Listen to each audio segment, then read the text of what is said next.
Seigneur, ta parole au quotidien nous nourrit et nous donne vie. Seigneur, ta parole au quotidien nous nourrit et nous donne vie. Lecture du livre des Actes des Apôtres. En ces jours-là, comme le nombre des disciples augmentait, les frères de langue grecque récriminaient contre ceux de la langue hébraïque parce que les veuves de leur groupe étaient désavantagées dans le service quotidien.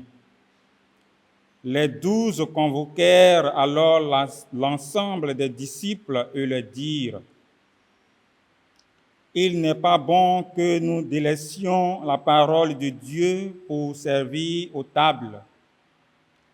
Cherchez plutôt, frères, 7 d'entre vous, des hommes qui soient estimés de tous, remplis d'Esprit Saint et de sagesse, et nous les établirons dans cette charge.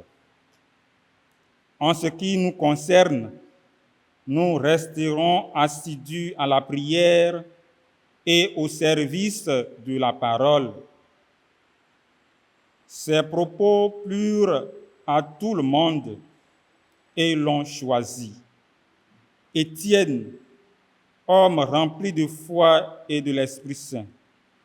Philippe, Procore, Nicanor, Timon, Parménas et Nicolas, un converti au judaïsme, originaire d'Antioche. On les présenta aux apôtres et après avoir prié, ils leur imposèrent les mains. La parole de Dieu était féconde. Le nombre des disciples se multipliait fortement à Jérusalem et une grande foule de prêtres juifs parvenait à l'obéissance de la foi. Parole du Seigneur. Nous nourrit et nous donne vie. Que ton amour, Seigneur, soit sur nous, comme notre espoir est en toi.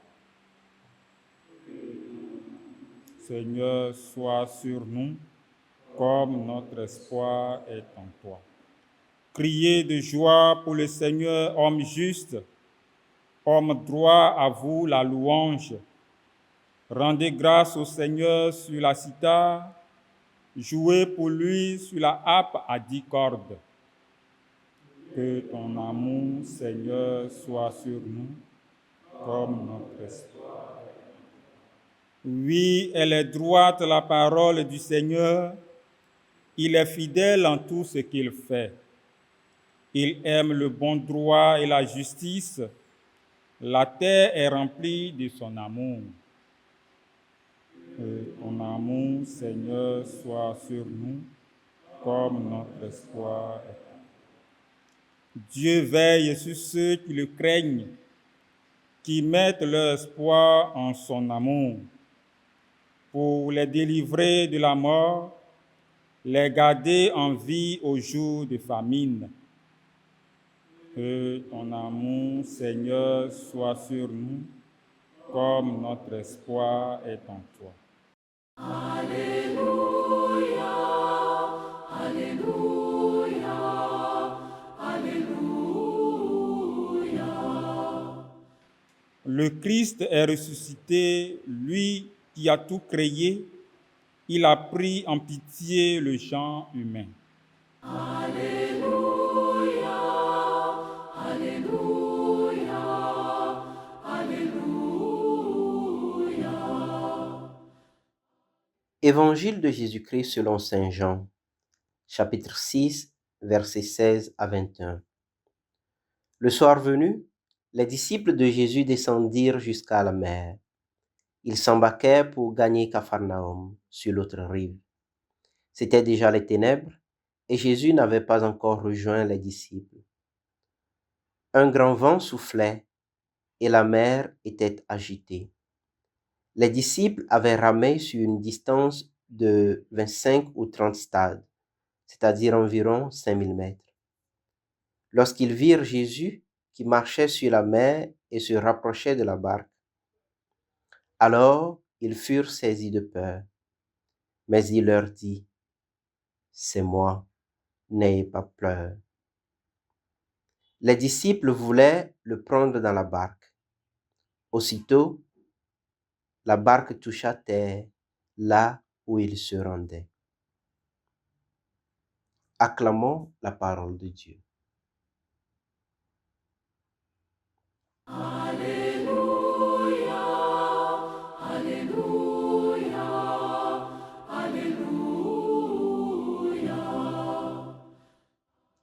C'est moi, n'ayez pas peur.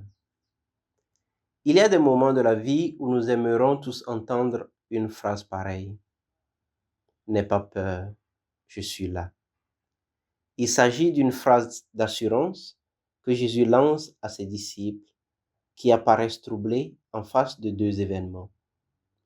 Le grand vent, l'agitation de la mer créant une situation de danger et d'insécurité, puis la marche de Jésus sur la mer défiant les forces de submersion. Les deux objets de la peur des disciples sont très connectés. La mer a toujours été une force de la nature difficile à dompter.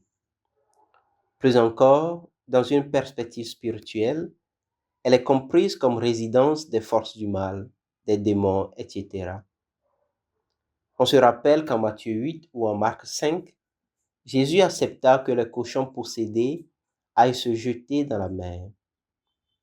On comprend que spirituellement, la mer puisse également faire peur.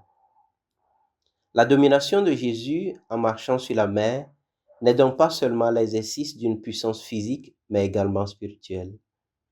Jésus montre sa puissance sur les troubles de la vie et sur les forces du mal. Il peut donc dire à ses disciples, « C'est moi, n'ayez pas peur. » Mon frère, ma sœur, toi qui rames dans ta vie contre vents et marées, toi qui as du mal à traverser pour atteindre l'autre rive, toi qui es secoué par les forces naturelles et spirituelles, Jésus te dit aujourd'hui, « C'est moi, n'aie plus peur. » Si la mer se déchaîne, si le vent souffle fort, si la barque t'entraîne, n'aie pas peur de la mort.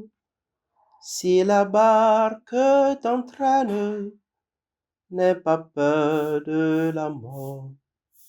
Il n'a pas dit que tu coulerais, il n'a pas dit que tu sombrerais, il a dit, allons sur l'autre bord, allons sur l'autre bord. Jésus est l'Emmanuel, Dieu avec nous. Il est toujours présent à nos côtés. Puissions-nous toujours trouver le réconfort auprès de lui et qu'il nous accompagne comme ses disciples jusqu'à l'autre bord. Amen. Seigneur,